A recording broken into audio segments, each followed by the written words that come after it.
sure everyone can remember as young children, while growing up, our parents always used to tell us to make sure and brush our teeth before we go to bed at night. To be honest with you, I found it annoying because I never really understood what was the big deal whether I brushed my teeth or not, only till later on in life. But let me show you, here is the big deal. This was caused by periodontal disease. And periodontal disease is an infection of the tissues surrounding your teeth.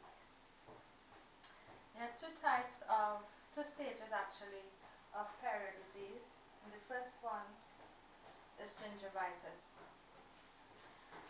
This is treatable, it's controllable, and from the slide you can see around the patient's gum line there's a formation of plaque. Plaque is soft and you can simply remove it with brushing and flossing. There are some people who can show visible warning signs such as red, swollen, puffy gums. Some people can also have a receding gum line.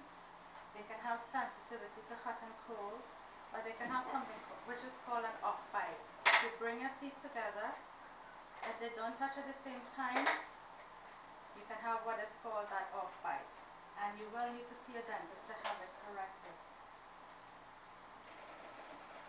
The second stage of perio disease is called periodontitis, where it's much more advanced. The plaque has now become tartar and it's breaking down the bone around the patient's teeth.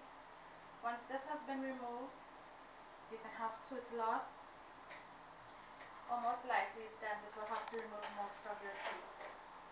Now, according to the American Dental Association, there are some people who show no visible signs of perio disease. So this is why it's advisable that you see a dentist on a regular basis. Now, when you encounter missing teeth, you will have to do restorative work. And some of them can include dentures, implants, crowns, or bridges. So in the long run, it's safe to visit your dentist twice for the year. And it's also recommended that you have a proper diet. You brush twice a day, you avoid sweets, and you continue with good oral care. Now, statistically, it shows that people are visiting the dentist often. For males 18 to 64, it's up 59.9% to 60.5%. And for females, it's over 58.4% and 65%. So if you want to continue having self-confidence and self-esteem, I'll advise you to please to continue to see your dentist regularly. Otherwise, you can encounter these problems and it will be much more costly and much more damaging in the long run.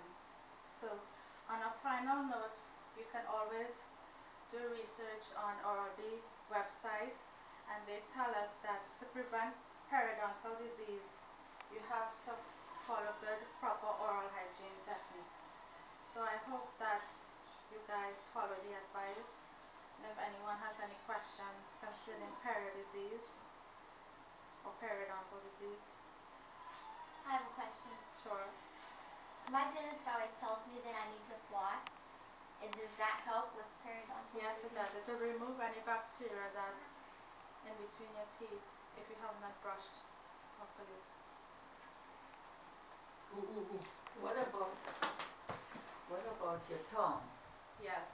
And you have to clean your tongue too? Of course, it's very important. But only hearing about the teeth and not the tongue. Okay, well it is important as well that you brush your tongue as well. How often do you recommend someone brush? Twice a day.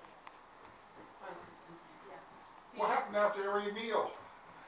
Well, you can, if you're righteous. When I was a kid, we had to do it every meal. How is what is the best way to brush your teeth? Is it like hard or soft or? It's recommended that you use a soft toothbrush and use it in a circular motion. And for the inside of your teeth, always use a circular motion to massage the gums as well. What do you recommend for little kids? Does little kids suffer from this? Not very regularly. You see it more in adults and teenagers if they don't follow proper oral hygiene.